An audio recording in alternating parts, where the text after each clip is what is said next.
Today is Tuesday, December 31st, 2024. The time right now is 11:13 p.m. So something may have happened recently where right now in the aftermath, you may be feeling a little guilty, kind of questioning if you said the right things or did the right things in this conflict. I don't see this as like things blew up or got out of hand. It wasn't, I'm not getting like an aggressive, violent kind of energy. It was almost like you put your foot down and now you feel conflicted about this. And from an external perspective, if someone else was like hearing about this, they may immediately say something like, oh, you just put your foot down, like it's fine. But you feel conflicted because I think you have been in a cycle for a long time, probably since like childhood, of like people pleasing. And so this feels uncomfortable to you. So this discomfort may be showing up as guilt. What the message here is that you're no longer working for your ego. And what they mean by that is that I don't think we always realize, but people pleasing in essence is the work of the ego. The reason for that is because why do we people please? Well, we people please because we don't want to ruffle feathers. We want people to see us in a positive light.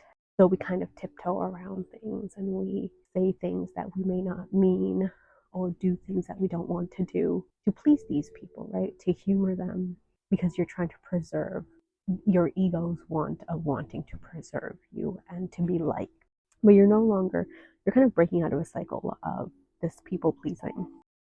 And the end of this cycle is helping you like narrow your options down. And usually if you think of like a really tight hug, even though it like feels good, or if you're like kind of squeezed into a tight space, like it's uncomfortable, right? When things get narrow, or even like imagine in like those movies or TV shows where you like, it's like an action sequence where you watch a person and the walls, like they trip a trap mechanism or something and the walls start closing in.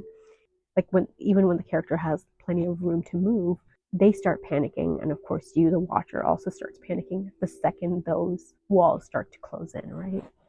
That's kind of the visual that I'm getting, is that the path is narrowing down, which because you're not used to this path being so narrow, it's causing a little bit of friction for you. But ultimately, this is for the better. This is narrowing down your options. It's helping you kind of weed out unnecessary energies that may be lingering around you and essentially just helping you get back on the right track. These closing walls, they're not meant to constrict you or to harm you in any way. What they're doing essentially, though, is just guiding you to where you want to go. If you have a particular dream, a particular goal, something that you wished for, this narrowing path is helping you get there. So you have like less things to be distracted by.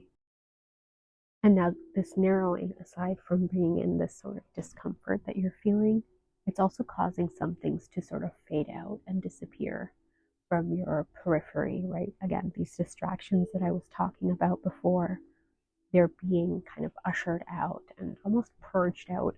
I feel like, I don't sense anything too like tower moment like, anything too chaotic or drastic, but it's like things are slowly fading out.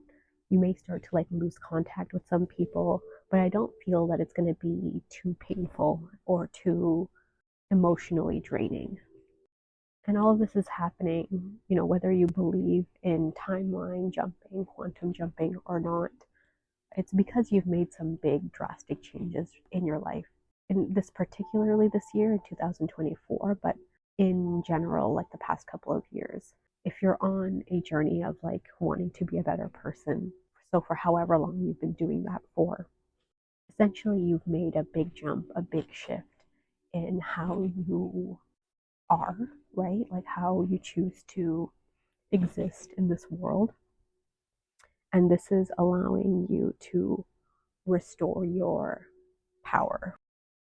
Now, I don't love using the term power. It's one of those, again, one of those words that I just don't vibe too well with because so much of it has been misconstrued for such a long time that when we think of power, we think of like one specific thing. But this is internal power, your ability to stand up for yourself, your inner strength, your self confidence, your ability to believe in yourself, to trust yourself. All these things, this inner power. Again, nothing to do with like arrogance or like when we think people in power, it's nothing like that. It's all internal. It's almost like a strong foundation for yourself. You're restoring the strong foundation within yourself. And if you are building a strong foundation, you can't use shoddy materials. You can't use cheap cements or bricks that are going to disintegrate, right? You want the best materials possible. You want the cream of the crop. So this is why certain things are fading out of your periphery and giving you time to only work with the best materials to build this foundation. Now, I did say that I don't see like a lot of pain here, a lot of heartbreak when it comes to losing these specific, people or situations, whatever they may be. I don't see a lot of pain, like you're going to be able to release them with ease. But there is some advice here that some people may try to contest you, right? Some people may try to face off against you. Again, not in this like chaotic way. I don't feel a very strong, aggressive energy, but people may try and sway you to get you back to how you were before. I think I mentioned that, yeah, about like people pleasing. So they may favor you more as a people pleaser. And if you see them favoring you in an attempt to get you back to return to people pleasing, that shadowy people pleasing part of yourself may want to return to the people pleasing because you're getting the people's favor. But I think it's very essential for you to remember that people pleasing, when you were doing it, it wasn't working in your favor. It didn't make you happy. It didn't make you peaceful. So anyone who is trying to sort of hint, people may not say it outright, or they may say something like, oh, you've changed so much. You used to be so agreeable or something, right? Even if they hint to it and not say it outright, they just liked you better when you were meek and agreeable, like quote unquote agreeable. So whenever people try and butt heads with you on this, or butt heads with this part of you that's like gaining strength to try and stamp it down, you're being advised here to remember your inner strength and remember that you are the creator of who you are. Other people shouldn't dictate what you should be like. They shouldn't be the ones who say you should be a people pleaser or you should be more agreeable. You should only be that if you truly feel like that is something that you should be. And like I said before, I don't think people pleasing is a very good way to be because it can be very draining. And I think eventually you get to a point where you realize that these people that tolerate you because you're a people pleaser is because they see you as a doormat. It's because they see you as meek. It's not because they truly care about who you are on the inside. And to not give in to these people and their pressures of trying to mold you into what they want you to be is very important and very healing for your inner child. It helps your inner child also become strong. The sort of visual kind of analogy that I see here is like two siblings and the younger sibling, in watching the older sibling grow up strong and confident, it helps the younger sibling also grow up to be strong and confident. That's the closest sort of comparison I can give. So your inner child is looking at you for inspiration. But all in all, this path, this narrowing path, even though it feels a little uncomfortable right now, it's essentially being carved this way because it's leading you to exactly where you want to be. I mentioned earlier, like you may have like a certain wish or something, a goal in mind.